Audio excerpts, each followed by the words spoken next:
Hi Gukesh. Hi.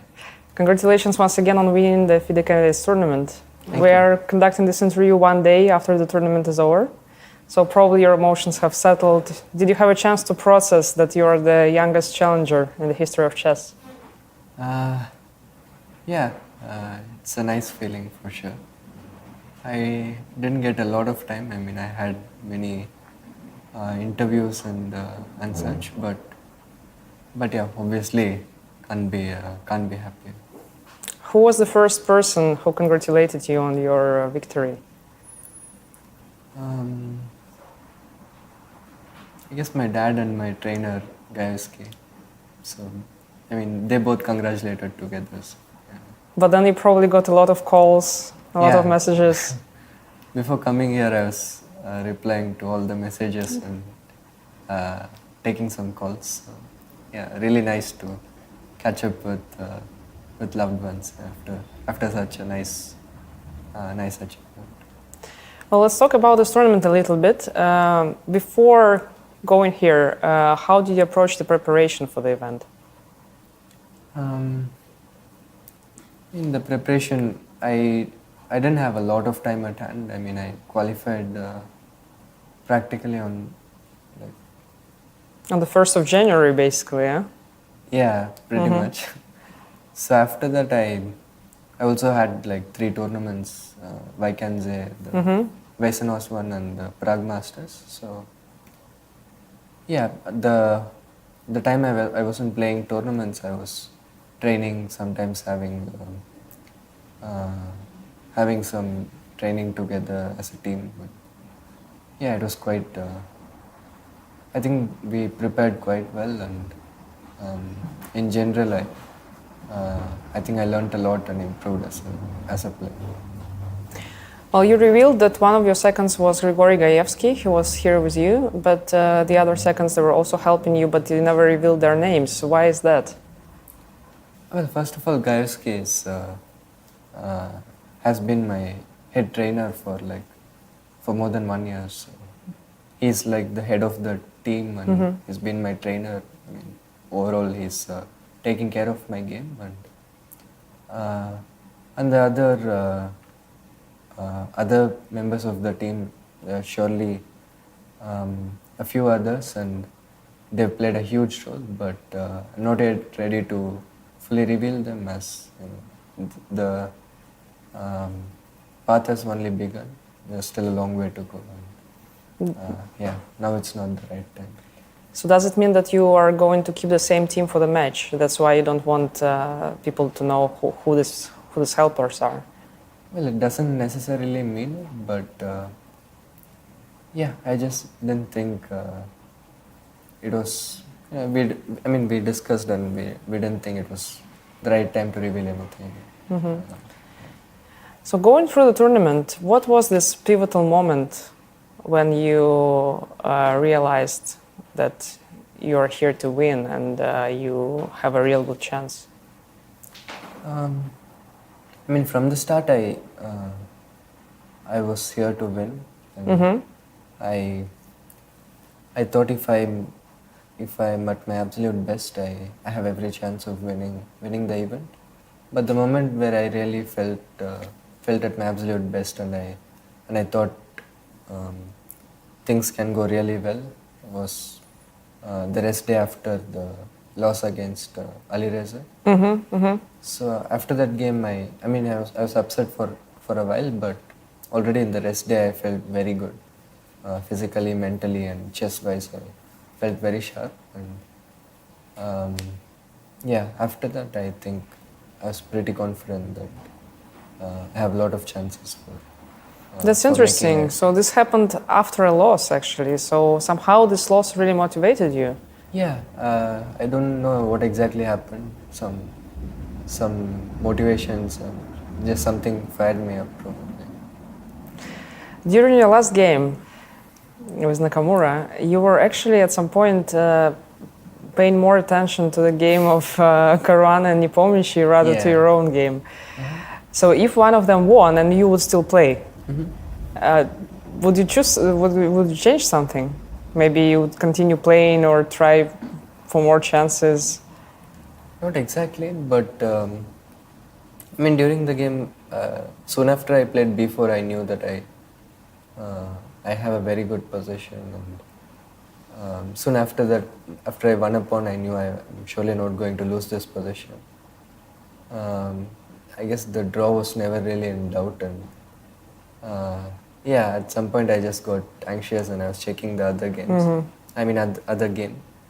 Um, but yeah, my position was just too good to mess up. So yeah, I knew I'd get the job done. Although it was not the right thing to do to pay so much attention to the other game. But yeah, thankfully I got the job done, and the other game also went perfectly. At that moment, did you have any thoughts going through your head about the tie break, or you were just concentrating on here and now? No, at some point I was just getting ready for the tie break, even during the games. Yeah, that's what I thought. Yeah. That you cannot escape these thoughts. Huh? Sure. I mean, I saw that Fabi is completely dominating, and my game was probably going to end in a draw. So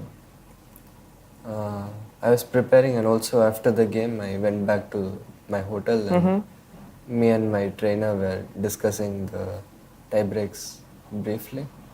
But then we got to know the result, and obviously we were very happy about it. You're going to play the match at the end of this year. How will your preparation look like? Will you play tournaments in between now and the match? Yeah, I'll play a few tournaments. I have some tournaments planned, mainly the Grand Chess Tour, which I'm also very much looking forward to.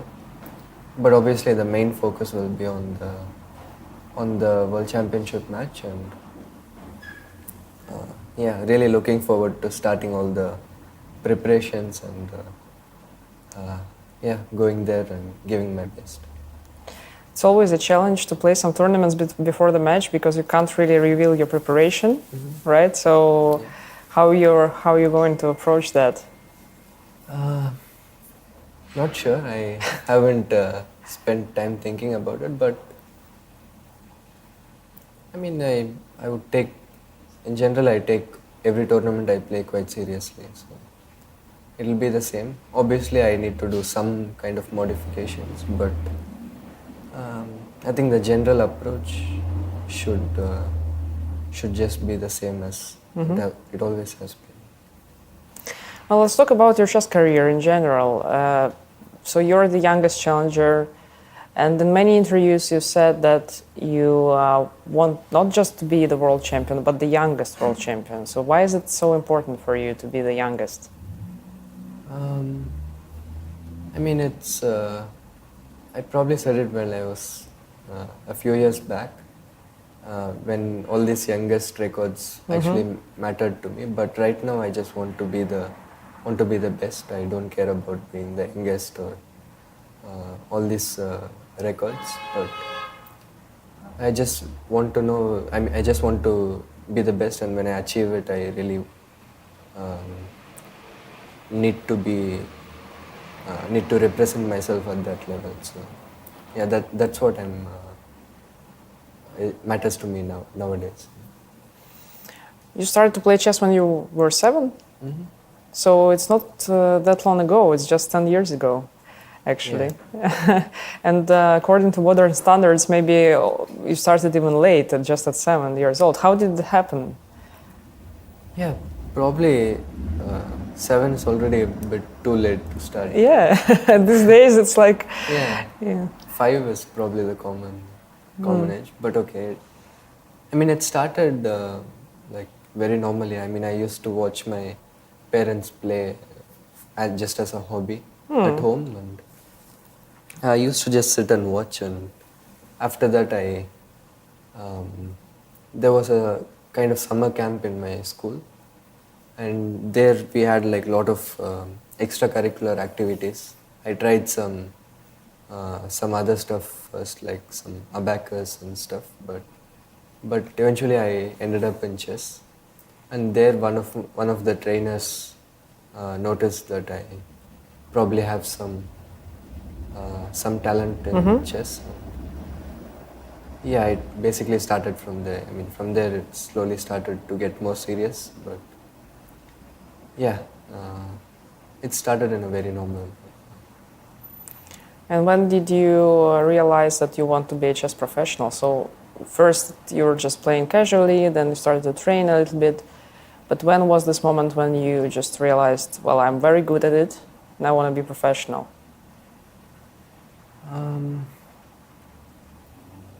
I there never really was that kind of moment actually. From the time I started playing chess, that is the only thing that was um, like occupying me. I was with chess all the time. Obviously, I was probably too young at that time to realize what profession is, but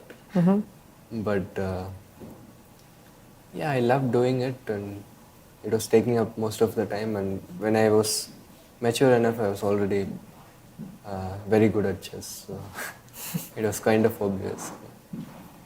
What was this thing that captivated you about chess when you were a kid? I think just the complexity of the game. I mean, it's still what I admire most about chess. There are so many things to learn, and each day you keep learning everything. I mean, you keep learning something new, and there's no stopping point to learning. So, yeah, I mean, literally, people have been playing for thousands of years, and no one has been able to understand it. So, Well, you thank your parents many times in your interviews. They are both medical workers, right? yeah. So can you say that they sacrificed their career for you, to help you with your chess career? Yeah, sure. Both my parents have gone through a lot and sacrificed a lot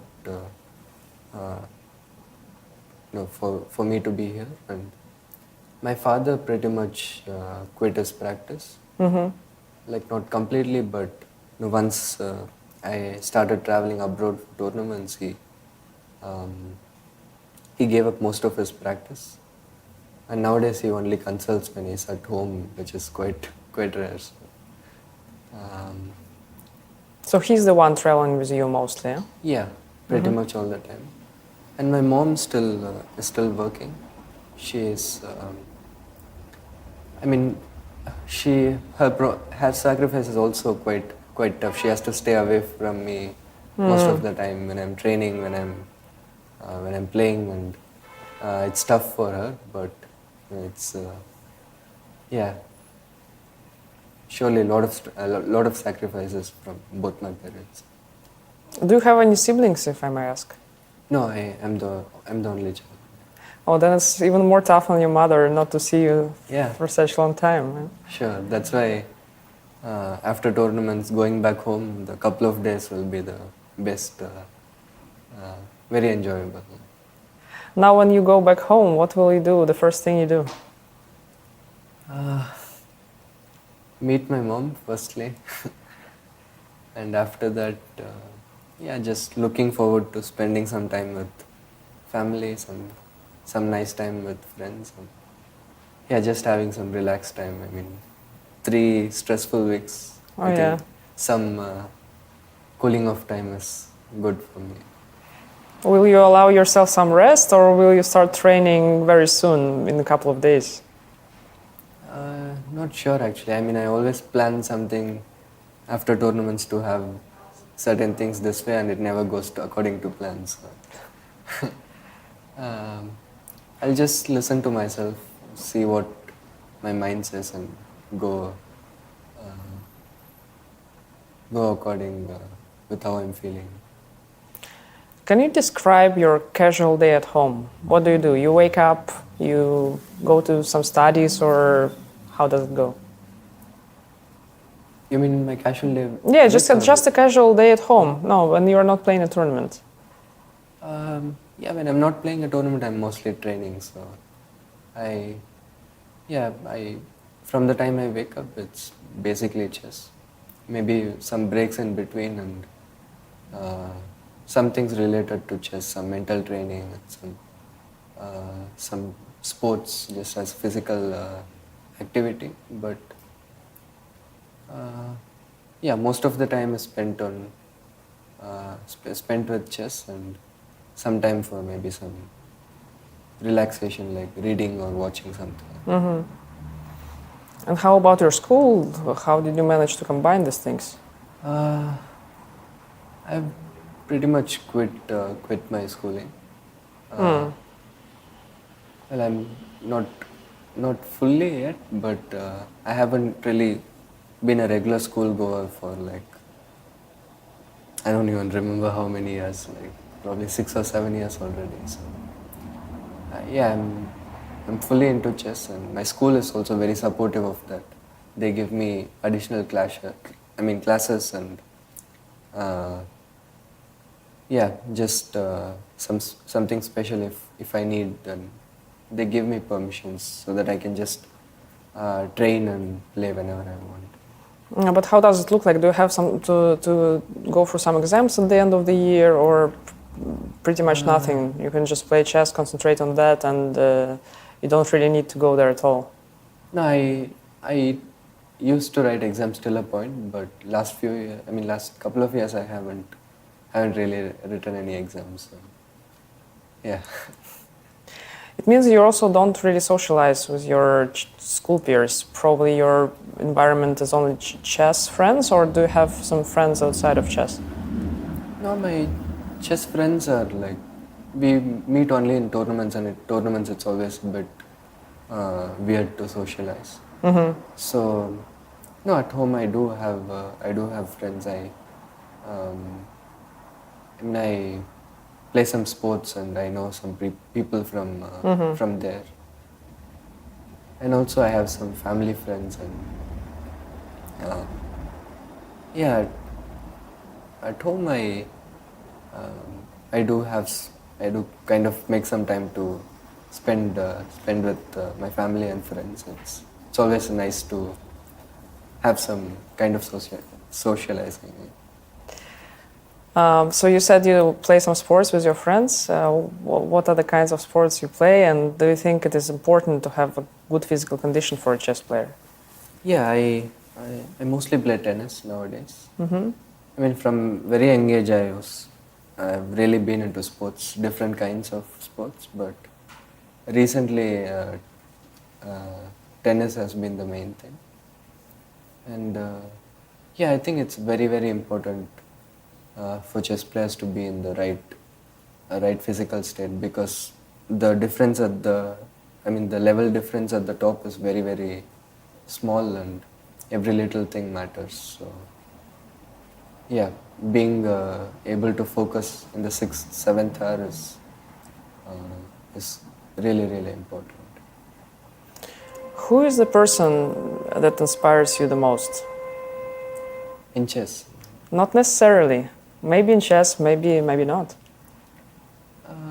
No, I mean, from a very young age, Vishy sir obviously has been the biggest inspiration. And I mean, I knew about him even before I started Playing chess. playing chess. After I started playing chess, obviously it grew even further.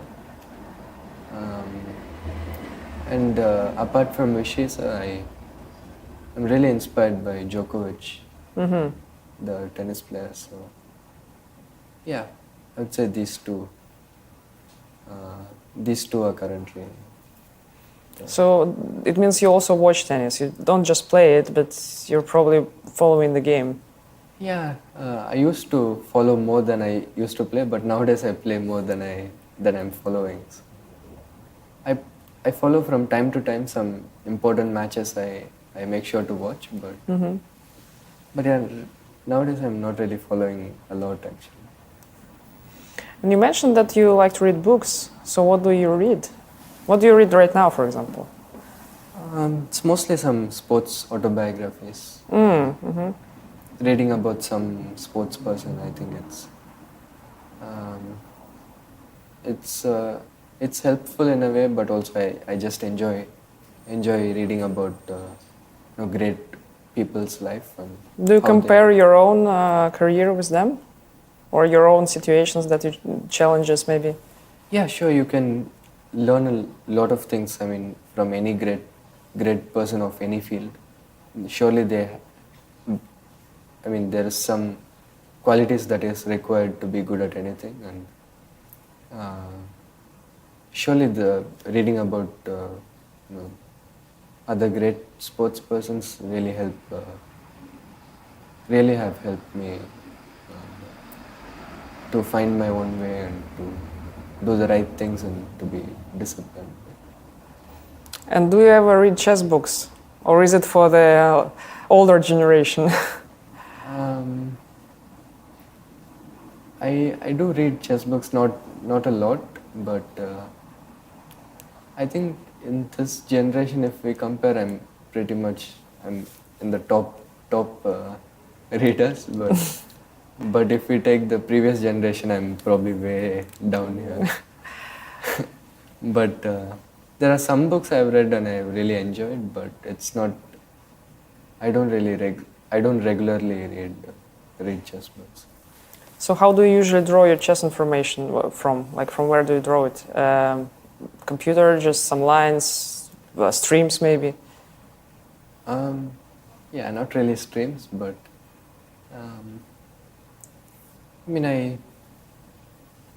I guess nowadays you work with computers most of the time. You analyze some openings, and not only openings, but the resulting positions, and you maybe check some classic games in the lines you played, and obviously some in-games and some solving, I guess. This is the general training pattern of pretty much. Yeah, it's the same for me. Another thing which is probably generational, a lot of people consider this new generation of players very universal. Like, not you necessarily, but all of you, like, you don't have a special style in chess. You can play whichever position, in whichever way. Do you agree with this? Or do you think you actually have some style that you can characterize in a way? I think not style exactly, but nowadays it's just a must to be universal, because everyone has the same kind of knowledge, and you have to be really good at everything to pose problems for your opponent. And obviously you will have some kind of preference for some positions. It depends on the players, but I think nowadays no one has this kind of specific style that he can just stick to, and things just work out for him. If you're so predictable, people will just catch you all the time, and yeah, it's just required to be as universal as possible. And being universal, you still have some preferences. So which positions are your preference? Do you like more positional play, maybe some tactical complications? Well, ideally, you would like to not have any preference and just play according to what the position demands. But if I have any kind of preference, I would say I'm slightly better at maybe just aggressive positions or dynamic positions than positional ones. But I think I'm pretty good At everything. Yeah, everything. Well, you will return back to India now, and everybody will recognize you on the streets. Are you ready for that? Are you ready to become a really famous person in your country? Till now, it has not been a huge problem. Obviously, I get recognized from time to time, but it has not been like whenever I go out, I'm swarmed or anything. It probably will be now. Not very sure about that. I don't know what's happening back in India, so maybe I'm biased, but okay. I need to go back and find out. But even if it is the case, I've never really had a problem with like handling the media pressure or general pressure from the general expectations from the public. And yeah, I'm pretty sure I can handle it. Well, thank you, Gukesh. And now go back home and find out how many people will recognize you. I bet there will be a lot. Thank you.